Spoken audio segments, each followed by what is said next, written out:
ഈശോ മിശിഹായ്ക്ക് സ്തുതിയായിരിക്കട്ടെ. Praise be to Jesus. Hallelujah. Carmel Ruha ministry പരിശുദ്ധ കർമ്മല മാതാവ് റൂഹായും ചേർന്ന് നയിക്കുന്ന ശക്തമായ യൂട്യൂബ് ചാനലിലെ സിസ്റ്ററുടെ എല്ലാ കുടുംബാംഗങ്ങളെയും യേശു നാമത്തിൽ സ്വാഗതം ചെയ്യുകയാണ്. സാക്ഷ്യങ്ങൾക്ക് ഞങ്ങളുടെ ചാനലുകൾ അല്ലെങ്കിൽ സിസ്റ്ററുടെ ധ്യാന കേന്ദ്രം പ്രാധാന്യം കൊടുക്കാത്തത് സ്തുതി മഹിമ പുകഴ്ച അല്ലെങ്കിൽ നമ്മൾ ഒരു ദൈവങ്ങളായിട്ട് മാറുന്ന അവസ്ഥ വരുന്നുണ്ട് ജനം സാക്ഷ്യം പറയുമ്പോൾ. അപ്പം അതിൽ നിന്ന് വ്യത്യസ്തമായിട്ട് പരിശുദ്ധാത്മാവ് നമ്മെ പഠിപ്പിച്ച ചില ബോധ്യങ്ങളാണ് നിങ്ങളോട് ഇനിയുള്ള വീഡിയോസിൽ സിസ്റ്റർ പങ്കുവെക്കാൻ ആഗ്രഹിക്കുന്നത്. ഒരിക്കൽ സിസ്റ്ററിൻ്റെ മദർ സിസ്റ്ററിനെ വിളിച്ച് പറഞ്ഞു, ഒരു സിസ്റ്ററിനെയും കൂട്ടി മാതാവിനെയും കൊണ്ട് ഒരു വീട്ടിൽ പ്രാർത്ഥിക്കാൻ പോകാൻ പറയുകയാണ്. അന്ന് രാവിലെ അവിടെ അച്ഛൻ വന്ന് അവർക്ക് ലാസ്റ്റ് സാക്രമെൻറ്റ് ഒടുവിലത്തെ ഓപ്പറേഷൻ രോഗി ശുശ്രൂഷ അത് കൊടുത്ത് പോയതാണ്. എങ്കിലും ഒരു സമാധാനമില്ല ആ അമ്മച്ചിക്ക്. 3-4 കൊല്ലമായി ഇങ്ങനെ കിടക്കുന്നു. പോയി പ്രാർത്ഥിക്കാൻ പറയാണ്. അപ്പോൾ ഞാൻ ഒരു പ്രായമായ ഒരു സിസ്റ്റർ എനിക്ക് കൂട്ട് വന്നു, മാതാവിനെ എടുത്തു. ഞങ്ങൾ ആ വീട്ടിൽ അവർ വന്ന് ഞങ്ങളെ കൊണ്ടുപോയി വീട്ടിൽ ചെന്നു. മാതാവിനോട് വെച്ച് നമ്മൾ സ്തുതിച്ച് പ്രാർത്ഥിക്കുകയാണ്. 4 കൊല്ലമായിട്ട് വെള്ളം പോലും ഇറക്കാൻ പറ്റാതെ ഒരു അസ്ഥികൂടം പോലെ കിടക്കുകയാണ്. അപ്പോൾ സ്തുതിച്ച് സങ്കീർത്തനങ്ങൾ 123 7 തവണ കട്ടിലിൻ്റെ ചുറ്റും നടന്ന് പ്രാർത്ഥിക്കുക. അതാണ് സിസ്റ്റം മെയിനായിട്ട് ചെയ്യാറ്. സങ്കീർത്തനങ്ങൾ 123 കരുണയ്ക്ക് വേണ്ടി കാത്തിരിക്കുന്നു. ഈ തനത് വിധിക്ക് ഒരുങ്ങാനായിട്ട് സിസ്റ്ററിന് അടയാളം പരിശുദ്ധാത്മാവ് തന്നാൽ ഈ സങ്കീർത്തനം 123 കുരിശുമായിട്ടാണ് ഓടാറ്. അപ്പോൾ പ്രാർത്ഥിച്ചുകൊണ്ടിരിക്കുമ്പോൾ ഈ 4 കൊല്ലമായിട്ട് വെള്ളം പോലും ഇറക്കാൻ പറ്റാതെ കിടക്കുന്ന ഈ അമ്മച്ചിയുടെ കട്ടിലിൻ്റെ തലയ്ക്കിൽ ഇങ്ങനെ ശരിക്കും തീ ശുദ്ധീകരണ പറയാം, തീ ഇങ്ങനെ ആളി കത്തുന്നത് കാണുകയാണ്. നമ്മൾ വിചാരിക്കും ആ കട്ടിലിന് തീ പിടിച്ചു. പെട്ടെന്ന് തന്നെ പ്രാർത്ഥന നിർത്തി.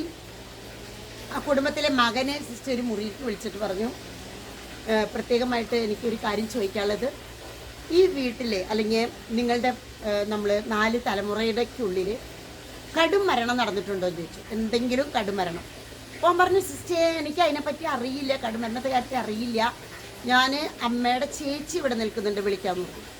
അങ്ങനെ കുറച്ച് പ്രായമായ അവൻ്റെ അമ്മയുടെ ചേച്ചി എന്നെ വിളിച്ച് ആ മുറിയിൽ ഇരുത്തി ചോദിച്ചു ഇങ്ങനെ. അപ്പോൾ അത് ആൾ പറഞ്ഞു, ഓ സിസ്റ്റർ, ഈ വീട്ടിലെല്ലാം ഞങ്ങളുടെ ഒരു തലമുറ അപ്പുറം ഇങ്ങനെ നടന്നിട്ടുണ്ട്. അതായത് സ്വന്തം മോനും മരുമകളും 3 മക്കളും ഈ അമ്മയ്ക്ക് ഭക്ഷണം പോലും കൊടുക്കാതെ, അമ്മയെ ശ്രദ്ധിക്കാതെ, അമ്മ എങ്ങോട്ടെങ്കിലും ഇറങ്ങിപ്പോക്കോ, നിങ്ങൾ എന്തിനാണ് തള്ള ഇവിടെ ജീവിക്കുന്നത് എന്നൊക്കെ വാക്കുകൾ ഉപയോഗിച്ചുകൊണ്ട് ഒരുപാട് വേദനിച്ച ഒരമ്മ. ഒരുപാട് വേദനിക്കുന്നത്. ഇന്ന് അനേകം വീടുകളിൽ അമ്മമാർ എന്നുവെച്ചാൽ അമ്മായി അമ്മമാർ ഒരുപാട് കഷ്ടപ്പെടുന്നുണ്ട്, വേദനിക്കുന്നുണ്ടെന്ന് എനിക്കറിയാം. ഒരുപാട് അമ്മമാരെ എനിക്കറിയാം. വീട്ടിൽ നിന്ന് പോകാൻ പറഞ്ഞു, ഞങ്ങൾ എങ്ങോട്ടാണ് പോകേണ്ടതെന്ന് സിസ്റ്ററിൻ്റെ അടുത്ത് വന്ന് ചോദിച്ചവരെ സിസ്റ്ററിനറിയാം. ഇതൊക്കെ നിങ്ങളുടെ മക്കളുടെ തലമുറയ്ക്ക് ശാപമാണെന്ന് ഏറ്റുപറയുന്നു. പ്രിയപ്പെട്ടവരെ, ഒപ്പം തന്നെ മരുമകളെ പീഡിപ്പിക്കുന്നവരുമുണ്ട്, ഇല്ലയെന്ന് സിസ്റ്റർ പറയുന്നില്ല. 2 വശം പറയണം. ഈ അമ്മ ഒരുപാട് സങ്കടം, കഷ്ടത, ഭക്ഷണം കിട്ടാത്ത അവസ്ഥ, ഭർത്താവ് മരിച്ചുപോയി, ഒരു മോനുള്ള അവസ്ഥയായിട്ട് ഈ അമ്മ ഒരു ദുർബല നിമിഷത്തിൽ ഇവർ രാത്രി 12 മണിയുടെ സിനിമ കാണാൻ പോയിക്കായിരുന്നു. മകൻ, മരുമകൾ, 3 മക്കൾ സിനിമ കാണാൻ പോയപ്പോൾ ഈ അമ്മ തൻ്റെ മന്ത്രകോടി എടുത്ത് ഫാൻ ചുറ്റി ആത്മഹത്യ ചെയ്തു, സൂയിസൈഡ് ചെയ്തു. അപ്പോൾ ഇവർ സിനിമ കണ്ട് വാതിലൊക്കെ തുറക്കാൻ പറ്റാണ്ട് വാതിൽ കുറ്റിയിട്ടുണ്ടായിരുന്നു. തുറക്കാൻ പറ്റില്ല, തല്ലിപ്പൊളിച്ച് ഉള്ളിൽ കിടക്കുമ്പോൾ കെട്ടി തൂങ്ങിച്ചേക്കാണ്.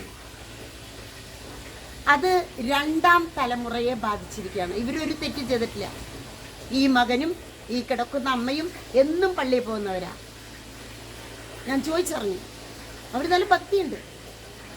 ആ അമ്മ മരിച്ച് അവർക്ക് വേണ്ട എല്ലാ പരിഹാര കർമ്മങ്ങൾ, ക്രിയകൾ എന്തൊക്കെയാണെങ്കിൽ അതെല്ലാം ചെയ്തതിന് ശേഷമാണ് കുറച്ച് ദിവസത്തിനുള്ളിൽ ഈ അമ്മ മരിച്ചു. സമാധാനമായിട്ട് മരിച്ചു. പ്രിയപ്പെട്ടവരെ, അപ്പോൾ ഇത് പരിശുദ്ധാത്മാവ് സിസ്റ്ററിന് തന്ന ഒരു ബോധ്യമാണ്. 4 തലമുറ നമ്മൾ എപ്പോഴും പ്രാർത്ഥിക്കുമ്പോൾ നമ്മുടെ അപ്പൻ്റെ 4 തലമുറ, അമ്മയുടെ 4 തലമുറ നമ്മൾ ശക്തമായിട്ട് പ്രാർത്ഥിക്കണം. ഇതൊരു വലിയ ബോധ്യം പരിശുദ്ധാത്മാവ് പറഞ്ഞു തന്നതാണ്.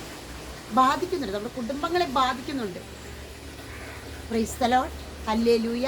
പിതാവിൻ്റെയും പുത്രൻ്റെയും പരിശുദ്ധാത്മാവിൻ്റെയും നാമത്തിൽ ആമേൻ.